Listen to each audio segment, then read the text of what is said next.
Welcome to the Church Leadership Podcast, your weekly source for encouraging and equipping local church leaders, with your hosts, Mark Gainey and Andy Frazier. In each episode, Andy and Mark sit down with church leaders that you should know. We believe these honest conversations will be helpful and encouraging to you as you lead the local church. Here is this week's episode. Welcome to episode number 75 of the Church Leadership Podcast. On today's episode, we're going to talk about why you should not give up.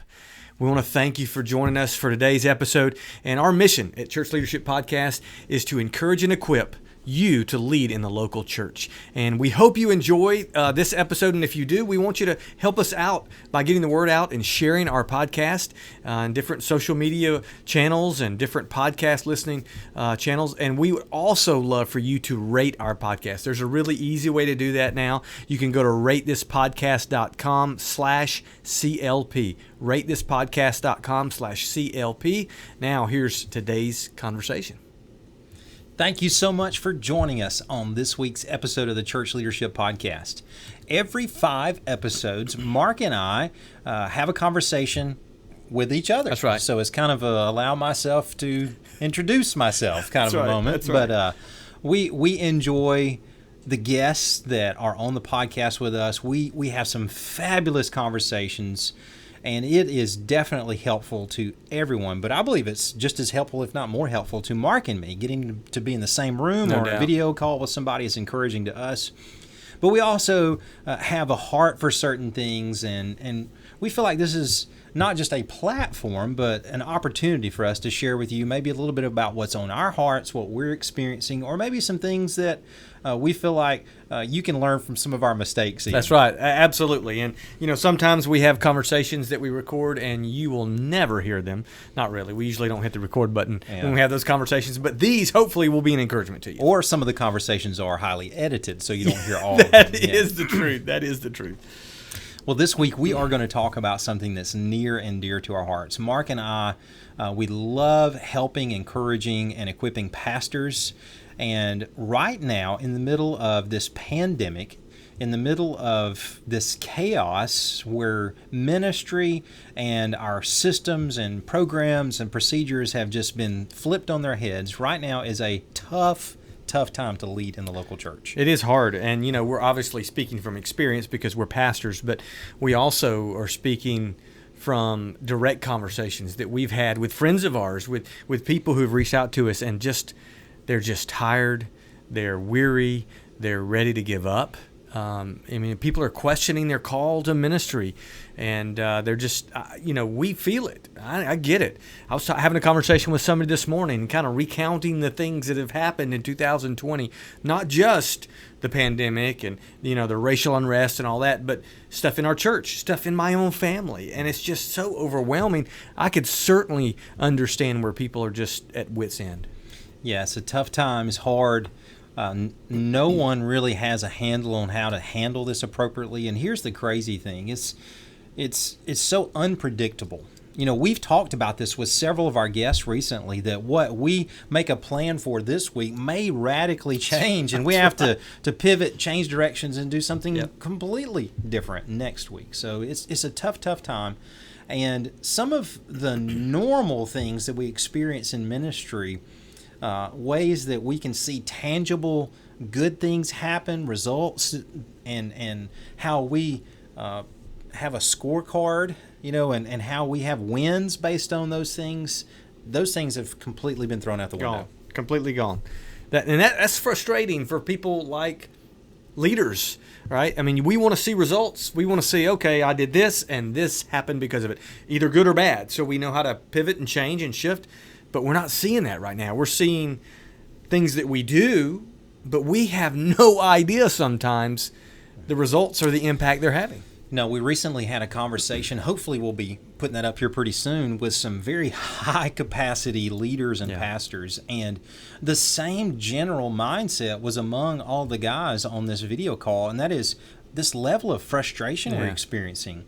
It's hard on our souls. It's hard on our bodies. It's hard on our minds. It's hard on our marriages even right now. So it's a tough time to be in ministry. And listen, let's not try to be completely negative, there are a lot of wonderful opportunities right now. Oh, no doubt. God has opened some doors for us to be able to do ministry, reach some people, engage some people with the gospel that would not have been possible if it were not for this pandemic. Oh, there's no doubt about it. And this is kind of what we talk about all the time.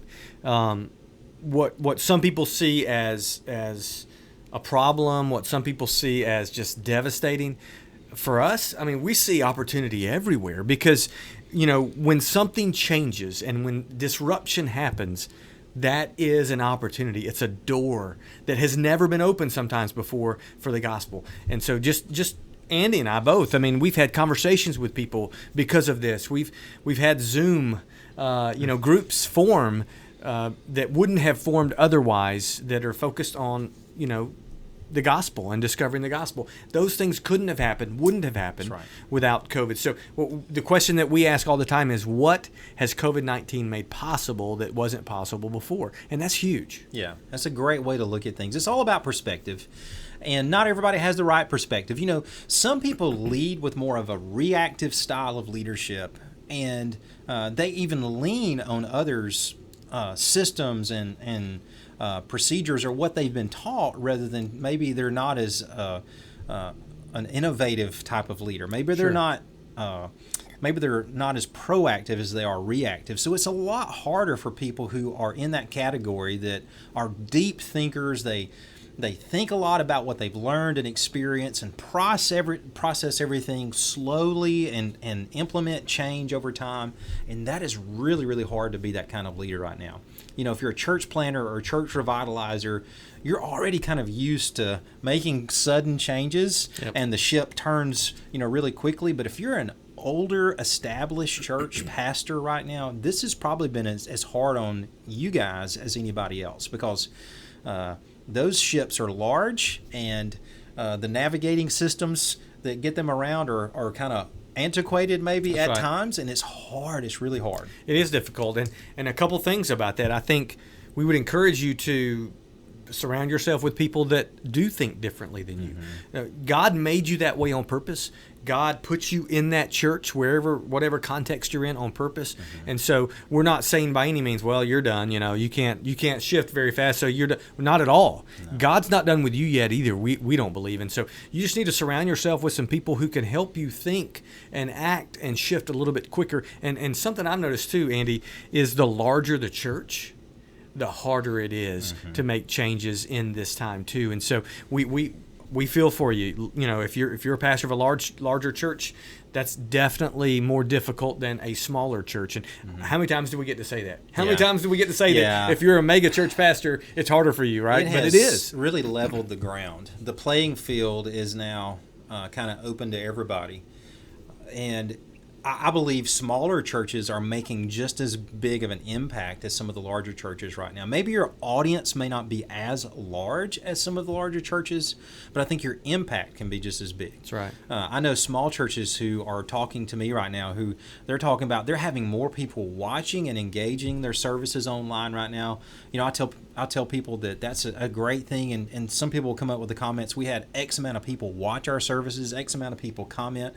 People from Australia or Singapore, somewhere crazy, watch their service. That never would have happened. That's right. If it weren't for COVID. And I applaud a lot of you church leaders for making those changes and seeing the need to make those changes. One of the changes that our church made and a lot of other churches made, we're in the process of investigating online digital giving. And this kind of magnified the opportunity for us to do this, and it was a catalyst for us to do this in a hurry. So right at the very beginning of this pandemic, we integrated a digital giving platform here at our church, and it has been a lifesaver.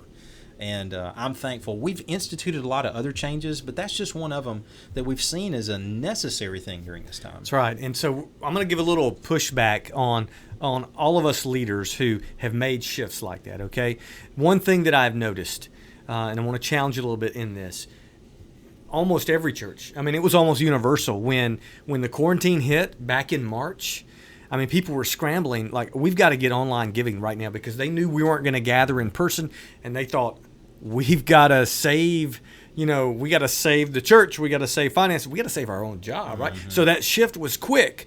And so my challenge is this: if you can pivot, that's a kind of a buzzword now, if you can pivot and shift that quickly in something like online giving, why can't you then change your perspective and make some shifts when it comes to reaching people for Christ? Yeah, and if you can yell really loud and use the word pivot when you're doing that, that will make it even better. Pivot.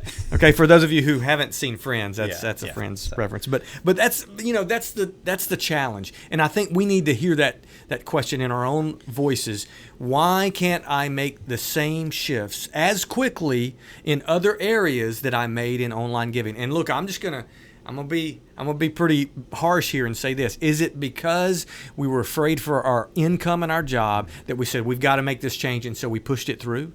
What about all the people who are hurting, who are desperate for the gospel right now, who are online, and they're out there ready for us to reach, but we're not ready to make those changes and those shifts? And these are not short-term changes we're talking about. We're talking about the whole paradigm has shifted for ministry in this age because of this COVID-19 pandemic. That's right. Like, you may be like me. I may be tired some days of just hearing about the pandemic and is the vaccine ready and all the crazy dynamics of political parties pitting this against each other and masks or no masks and social distancing. Here's the thing. A lot of this is not just a temporary fix. It's not even a short-term problem we have to deal with. This kind of stuff is going to be here to stay. That's right. Yeah, it's not going anywhere, Andy. And so we're kind of encouraging you, but discouraging you at the same time. But here's what we're trying to say: it's not time to give up. No. It's not time to pack it in. It's just time to change a little bit and shift. Because I know. I've talked to so many people in the last couple weeks, even, Andy, that are just like, well, yeah, I can't wait until we get back. I can't wait until it's normal. It's not getting back. Okay? It's not going back to normal. It will never be the same as it was in January of 2020. It's just not ever going to be that way again. So our encouragement is a little push, a little kick in the pants, hopefully. Stop waiting. Stop waiting for it to return and fulfill your calling. Be faithful to what God called you to do in the way you know best to do it. Because, look, none of us have to be YouTube stars. We don't have to be televangelists right now. All you need to do is shift your approach a bit and continue doing what God has called you to do. That is enough. Yeah. I've heard it said this way: grow where God has planted you. That's right. Don't wait on this or this or this to take place, or this to happen, or these changes that these people need to make, so that you can wait on them to be your research and development team down the road. Implement now the changes that you need to make. And you know what? Here's the great thing about the season we're in. Everybody is going to expect us to have to adapt and change again. That's right. So change right now is better received than any other time that I've been in ministry. Implement changes. Now, it doesn't mean you have to radically change everything, but just maybe adjust your approach. The question may be as simple as, what is going to help us fulfill the mission of our church now? That's right. And how can we prepare if this type of ministry is going to be here to stay for a while? How can this better prepare us to make disciples here at our church, at First Baptist so-and-so or so-and-so Community Church? How can we better equip, better evangelize, better disciple people so that they can multiply and make disciples? And we're going to have to utilize the digital and technical aspects of ministry right now and use the platforms of social media and video calls. We're going to have to use those things as part of our ministry, just like we would use a room in the education space in our church. That's right. And just as a form of encouragement, we're struggling with this too. Mm-hmm. And we grapple with it every day. And I am struggling, quite honestly, and have been for some time with what does church look like? Because it's different.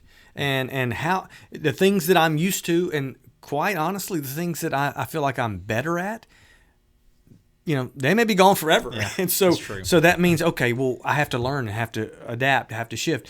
And so that's a little bit of encouragement to you that we're all dealing with this. But also, I want to encourage you to say this: perfection is the enemy. Okay? Perfection is the enemy. And what we tend to struggle with, when I say we, Andy and I, we tend to, when we want to make a change and do something, we don't want to do it until it's perfect. Well, forget that. That's out the window. Yep. Nobody's perfect in this day and age. And if that were the case, we wouldn't even be doing this podcast. That's right. Or the video aspect of this podcast, by the way. So check us out not only on your podcast listening platforms, but also check us out on YouTube. That's right. So we're trying to make our podcasts become available now in a video format as well. That's right. And listen, we struggle with that because we know that we're not video experts, but we also know that there are people who are willing to watch on video. Same can be said for church. Don't worry about perfect. In fact, we've heard several people say this lately. Don't necessarily make it bad on purpose, but be authentic. Just be real. And I think that approach helps in ministry, especially in local church context. Just be real in who you are. Yeah, I think the more professional you try to make something right now, the less likely people are going to be to engage with you. So if you want a viewer, that's one thing. But if you want someone to engage with you, whatever content you're putting out there, make it authentic. That's right. And, it should be our desire to make everything we do authentic. How we live our lives, how we do ministry, how we put stuff out on social media, or how we minister to our people in a digital age. But here's the thing: a lot of us don't understand right now, based on ministry from years past, how we transition the scorecard. How do we see what a win is? How do we see tangible results right now? And it can be so frustrating, so even despairing or discouraging. Mark and I were talking earlier. I read some statistics earlier that said upwards of 20% of pastors who are experiencing discouragement right now may very well drop out of ministry specifically because of issues that are coming from this pandemic. Yeah, and that is just... It's heartbreaking. It's heartbreaking for us to hear because, again, we've heard it, we've seen it, we understand it, but I told our church at the beginning of this, we're made for this. The church, if any organization, if any entity, if any group of people is prepared, the church is, because we're not bound by building, we're not bound by those metrics you spoke of, because look. Let's be real. Those are the metrics we have used for decades. How many people have shown up? What's our giving like? What about small groups? All those things. Well, those metrics, I'm not saying they don't matter, but they aren't a great barometer of how we're doing now. That's not the scorecard anymore. Yeah, if you're using those things as your driving force to determine success or failure, you're going to be very discouraged right now. That's right. And I think in thinking of the new scorecard, you almost have to back up and you need to say, okay, well, number one, what's our mission, right? If you haven't figured that out, that's number one. What's our mission? And the second part of that is what's our vision? And look, vision has whatever vision you had at 2020 at the beginning, Vision rip it up, 2020. throw it out. That's right. I've thought about all those poor guys who invested in those sermon series at the beginning of this year. Vision 2020. Our church has got a great vision. Man. Well, you know what? It's more like we're blind now. We can't see our hand in front of our face. That vision is a dumpster fire. Yeah, okay, yeah. So the vision really, the vision does change, right? Andy, the mission doesn't, but the vision changes. That's exactly right. In the picture. So the vision's going to be very different now, and then that leads you to the next question of, okay, if our mission, roughly all churches' mission is to make disciples, right? And however you word that, but if our mission is to make disciples, okay, then who's our target, right? Who is our target to be made a disciple? Well, obviously, people that don't know Christ, but who are they? What do they look like? Where are they? What are they listening to? They're not showing up on our church campus. If you're open, some of us aren't even open. Those of us who are, some guests are showing up, but for the most part, lost people aren't showing up. So then you have to ask, okay, where do I go to reach them? And where are they? And you've got to ask those questions so that you can kind of rewrite the scorecard. Yep. And engagement is the key. What does that look like for you in your context? It's going to look maybe different for you than it does for us. And then figure out a way to engage people online, in person, however that looks. This is a season where we are all going to struggle. Not some of us, but all of us. Right. Small rural churches, mega urban churches, we're all going to struggle in this season trying to figure out what works best. Some churches are trying to figure out, should they meet in person or do home churches? You know, I mean, it's a crazy struggle. But here's the thing to understand. If we trust the mission of our Lord Jesus and the promises that he made to us, then we understand we can't fail. That's right. A pandemic is not going to cause the church to crumble. That's the right. gates of hell are not going to prevail against the church. So a pandemic is not going to stop us from doing That's right. what we need to do. So let me encourage some of you who may be feeling like you're part of that statistic, that you want to give up, that you want to quit, that it's not worth it, that it's too hard. Let me tell you, it is worth it. And even though it is hard, it's going to be the hardest thing probably you ever done in ministry. It's worth it, because not only are people's souls at stake, but so much more in our world, in our culture, in our community is at stake. That's right. And listen, there is growth in the struggle. All right. Growth is never easy. Growth is never fun. There is growth in the struggle. So continue to struggle, continue to fight, hang in there. Look, here's what we want to tell you today. Small church pastor, we need you more than ever before.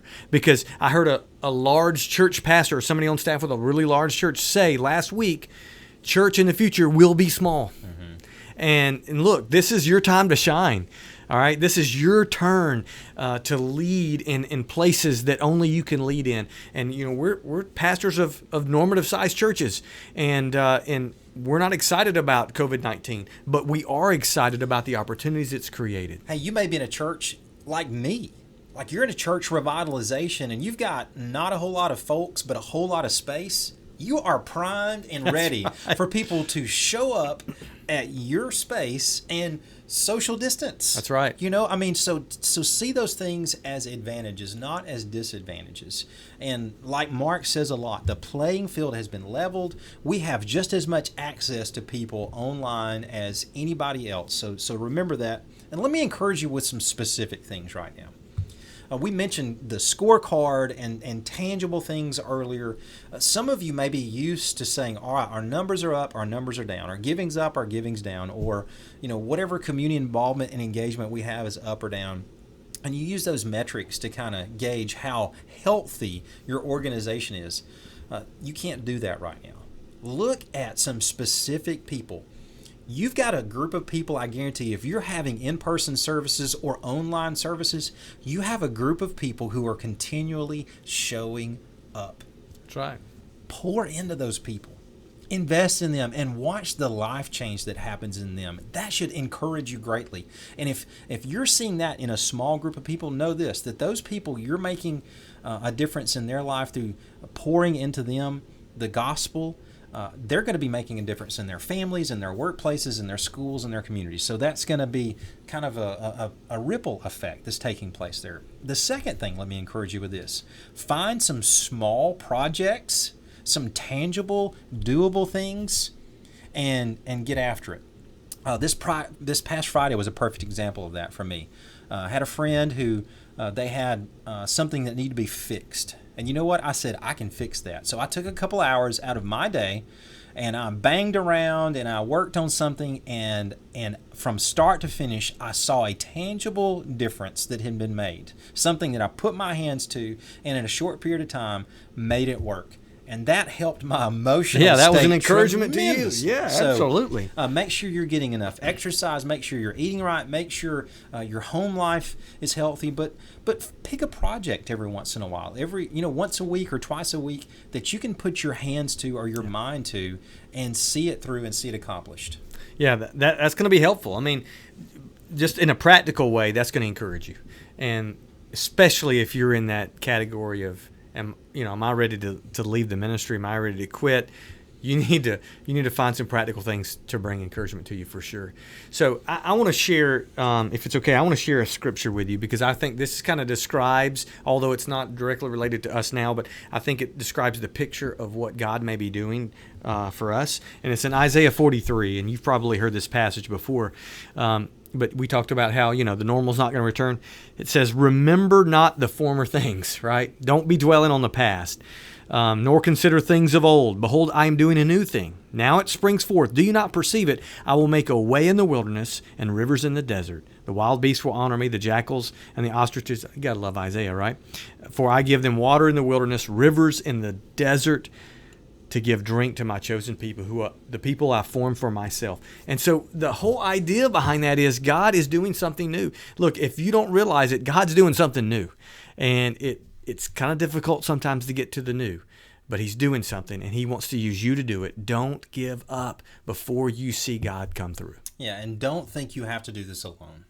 That's one of the biggest ministry crushers, biggest I guess job killers when it comes to pastors wanting to quit is isolation. Yep. Please do not isolate yourself during this time. If you feel like what you're struggling and going through is only your problem, you are sorely mistaken. Please understand, Mark and I and every other pastor in ministry right now are scratching our heads. If I had hair, I probably would have pulled some out over the last few weeks. But you are not alone. If you need help, reach out to Mark and I. We will be glad to give you resources, give you help, give you somebody to talk to, or put you in touch with some great other resources or pastors or networks that would be there for you. So don't feel like you're alone. That's one of the hardest things is struggling through change and tough times, but feeling like you're alone is really what pushes some people over the edge and makes them think, I don't have any choice other than to quit and give up. That's right. You are not alone. Don't isolate yourself. Unless you have COVID, then isolate yourself in quarantine for 14 days at least. But you can still at least give us a video call. That's right. That's right. We're kidding, really, though. But yeah, don't do this alone. We say that all the time on this show, and you don't have to do it alone. Because you not just us, but you have other people who are there to walk that journey with you. So that was just our idea today. We wanted to encourage you. Don't give up. God's not done. Yes, that's exactly right. So hang in there. Please know part of our ministry is not only to put content out there, but to interact with you guys. If you have questions for us, comments, please send those our way. We'd love to hear those. That's right. We even get a little hate mail every once in a while. And you know what? We're big boys. We can take that. So if you have those negative comments, send them our way. Hey, whatever. Whatever kind of comments you got. But here's the thing. Understand, we are in the trenches with you. We understand this is a tough time, but God is doing something amazing in and through you. And I can't wait to see in the next year, 2, 3, 4, 5 years what God brings out on the other side of some of this. So hang in there and don't give up. That's right. Well, thank you for listening today, and we hope that you have been encouraged and equipped to better lead in your local church, and we'll see you next time. Thank you for joining us.